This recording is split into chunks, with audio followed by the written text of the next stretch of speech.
You're listening to Big World Network.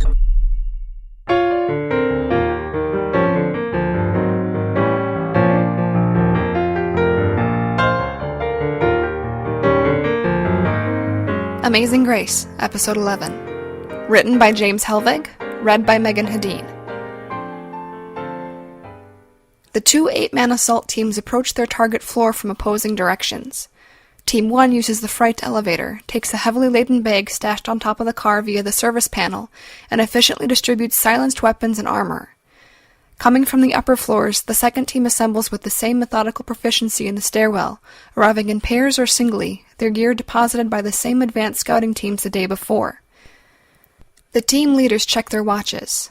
3 minutes to showtime. Dale leads the 4-man detail as they exit the elevator and stride down the hallway. He nods at the uniformed pair of officers stationed at each end and greets the young man on duty just outside Mac's door. "Good morning. Is your boss taking visitors?" The young man smirks and jerks his thumb over his shoulder. Replying with a grin, he whispers, "Central just called and cleared you guys, but enter at your own risk." Mother Steele pushes past the two men. Winking at the young officer in passing, she opens the door and says brightly into the room, "Surprise, you grumpy old curmudgeon!" Stepping fully into the room with Anna and Brenda right behind her, Mother Steele chuckles loudly in delight at finding Father Bernard there, adding, "And good morning to you too, Mac." Father Bernard laughs aloud and Mother Steele hugs her friend. Mac and Dale wear matching scowls as the 3 women who have entered start introducing themselves to Mac's sister and chatting happily. Dale speaks softly into his throat mic, posting 2 of his men outside while the 3rd stays at the door. Each man is wearing armor, carrying an HK MP7A1 submachine gun and an HK M23 45 pistol. Nodding at Mac, Dale requests sit-reps from his Overwatch teams. In the stairwell, the heavily armed Assault Team 2 edges toward the door. 2 minutes and counting. Tammy scowls at the cab driver as they idle in the stalled traffic 2 blocks from the hospital. The cabbie's eyes look into the rearview mirror and he shrugs, saying over his shoulder, "This is as close as we're gonna get. A bunch of gangbangers and wannabes are clogging the streets. Probably gonna start a friggin' riot." Handing the man a wad of cash, Tammy opens the door, replying, "What else is new? Keep the change."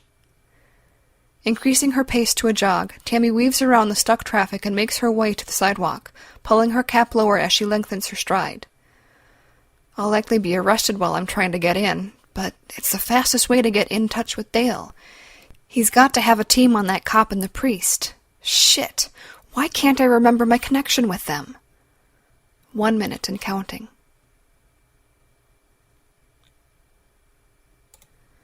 A coded burst transmission containing 2 words is sent by the assault team's watchers. "In position." The 2 team leaders each hold up a hand with 5 fingers spread out. They start counting down as 2 men per team ready flashbang devices. 4, 3, 2.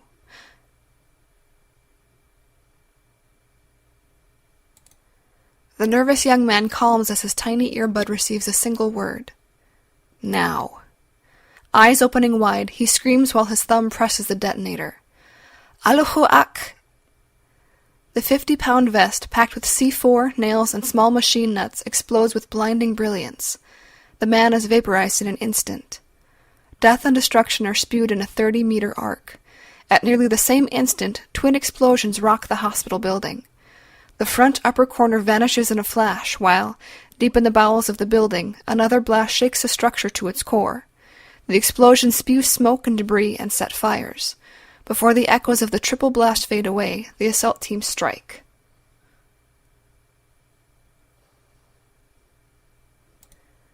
The concussion of the blast shakes the building. The intense heat of the fireball sets off the sprinkler systems and a fire alarm begins to wail. Dale and his partner stagger slightly. Long years of training make them instinctively drop to one knee, weapons trained on the door. Anna gasps, and Brenda and Elizabeth scream, their sounds lost in the chaos.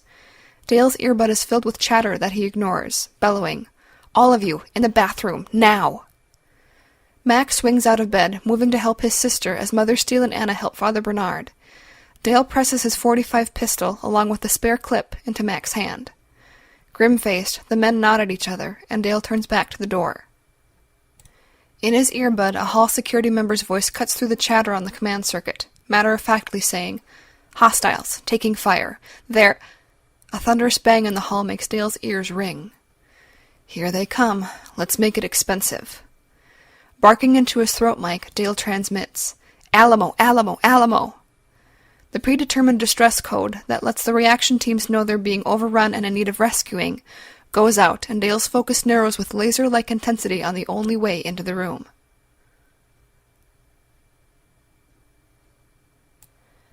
Tammy is passing behind an idling news van when the triple explosions detonate.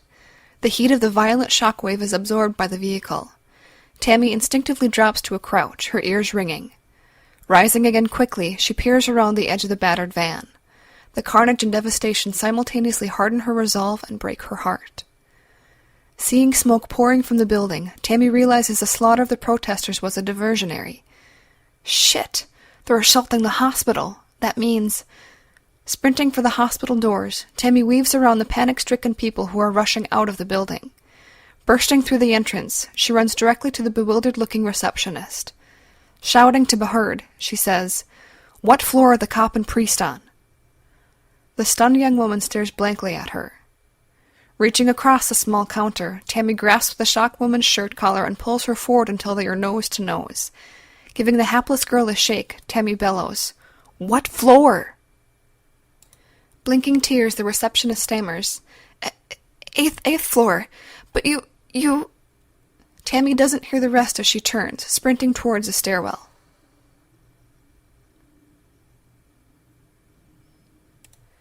Kat watches the televised coverage of the protesters as they march down the street toward the hospital entrance. She sees, in the instant before detonation, a young man raise his arms in supplication. His jacket falls open, revealing a device for the world to witness. Oh my God. The blast is a brilliant flash that destroys the live feed in an instant. Spinning away from the monitor, Kat stands. She is barking orders when she hears the shouted distress call from her friend and mentor sounding tiny in her earpiece. Freezing in her tracks, Kat curses vehemently. "Shit! It's a diversion! Honcho's taking fire! All teams, roll out!" Grabbing her rifle and hustling out the door, she continues talking while she pounds down the stairs. "Banshee is mobile. Parr, lock this AO down and watch our 6. Kat, second in command, calmly acknowledges. "Copy, Banshee." "Hang on, Dale. We're coming."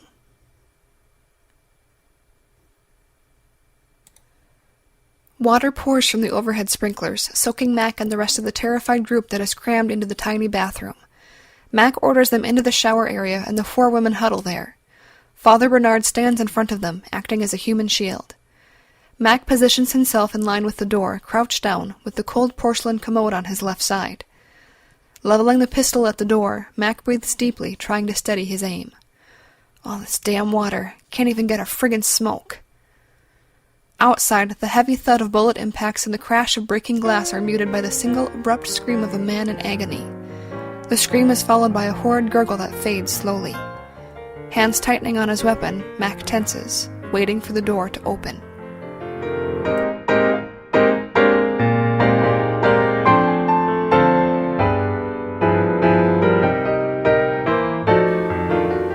This has been a presentation of Big World Network.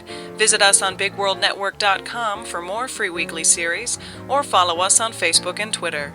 Thanks for listening.